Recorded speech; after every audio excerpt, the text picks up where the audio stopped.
Well, for more on all of this, we're joined now by Kristen Saloomey, who is at New York University. Kristen, can you just talk us through what is happening there right now and how much momentum is behind these protests?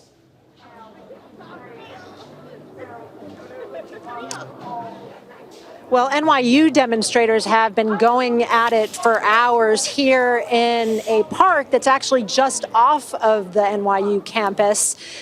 They've been here since a few hours ago after getting kicked off of their own campus due to arrests. 133 students and teachers were actually arrested on campus last night.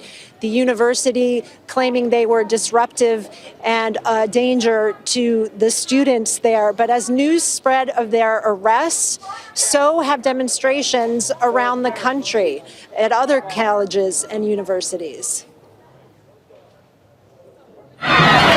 Police moved in after dark to arrest demonstrators at New York University, where over 100 students and teachers defied orders to leave a school plaza or face consequences. There were arrests at Yale University, too, dozens of them. These students and others across the country coming out in protest of Israel's devastating war on Gaza and in solidarity with Columbia University students. There, the so-called Gaza Solidarity encampment has been re-erected after the school called in police to arrest more than 100 students and dismantle it last week. We demand that all Columbia's faculty joined protesters to condemn the move, initiated by the university president, who canceled in-person classes Monday to address security concerns. The president's decision to send riot police to pick up peaceful protesters on our campus was unprecedented, unjustified, disproportionate, divisive, and dangerous.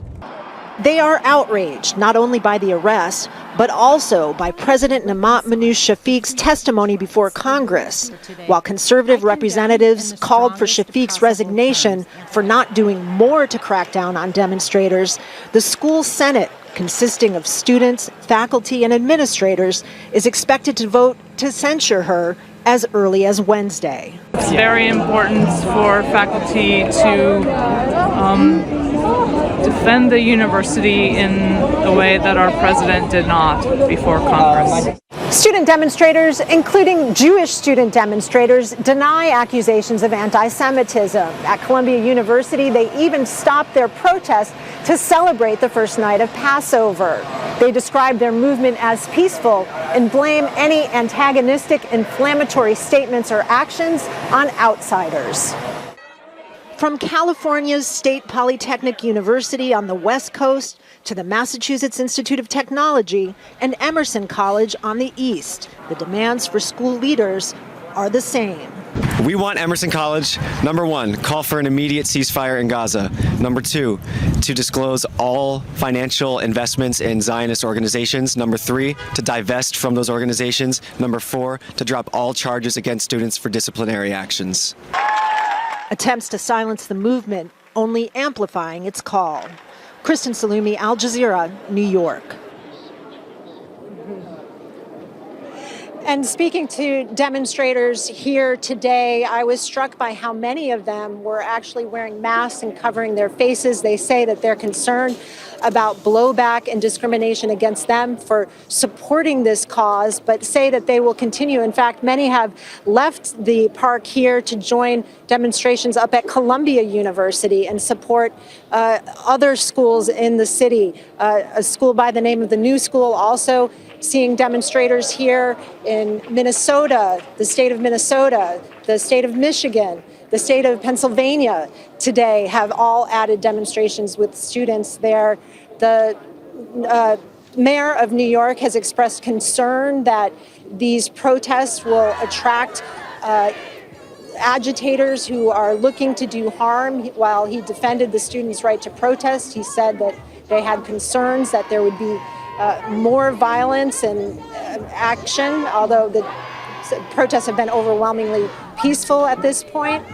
The Demonstrators I spoke to here said that absolutely they were peaceful in intent. They're not anti-Semitic. They say that things only got out of hand when the police arrived. Tom? Okay. Thank you so much, Kristen. Kristen Saloomey for us there outside New York University. Well, protests have also been held in Tel Aviv, where pressure is mounting on Prime Minister Benjamin Netanyahu. Relatives of captives and their supporters taped their mouths with the message, 200 days and nothing has changed. Talks on freeing captives held in Gaza have stalled as Israel has refused to accept a permanent ceasefire. My brother-in-law is back there in Gaza, and with 132 more people, it's too much. It needs to be end. We need to have our peace, and the families need to have peace, and this country need to have peace.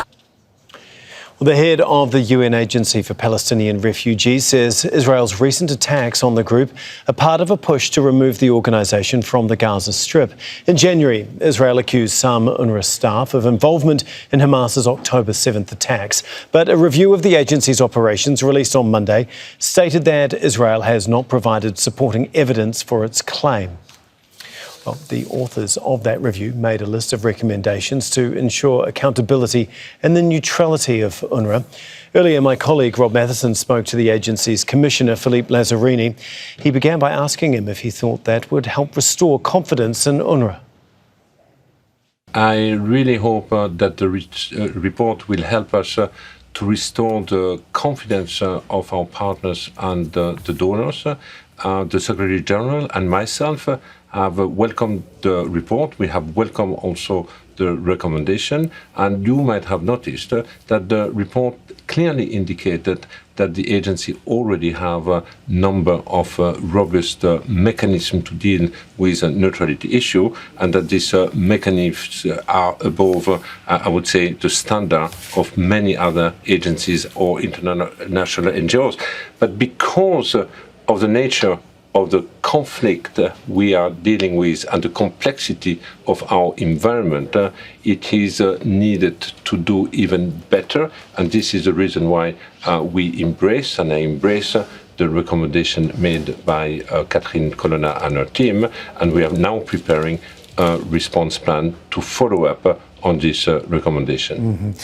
During your press conference, you gave a long list of the level of damage to UNRWA property and, of course, the effect that this has had on UNRWA staff, the arrests that have been carried out and so on.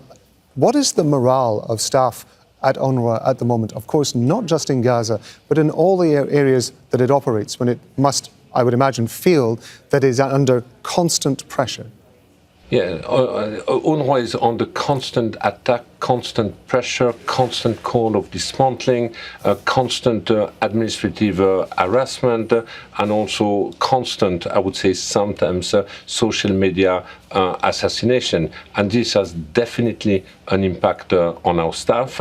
You might also have seen over the last few days, there have been an opinion poll, and also within the population in the West Bank and in Gaza, there is a deeper anxiety that if the agency is dismantled, that this would also put an end to the two-state solution.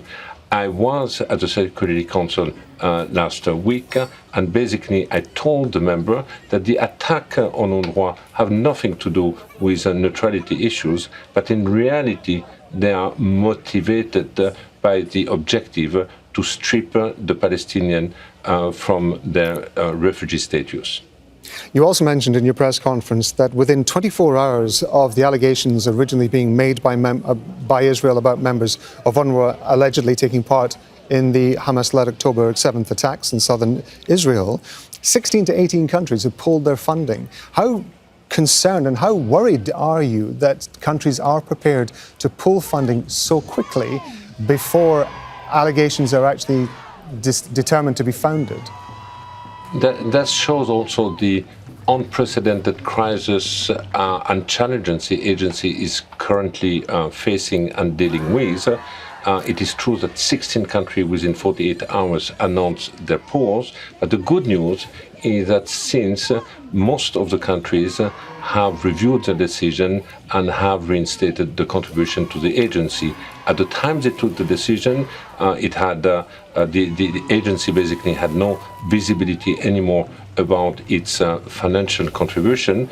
Today, thanks to the fact that most of the donors have come back and new donors have also joined the agencies, we have slightly more visibilities, and I can say with some comfort that we have enough resources to keep our activities running at least till the end of June and go into the month of July. But it's very precarious, and we continue to function hand to mouth. Make sure to subscribe to our channel to get the latest news from Al Jazeera.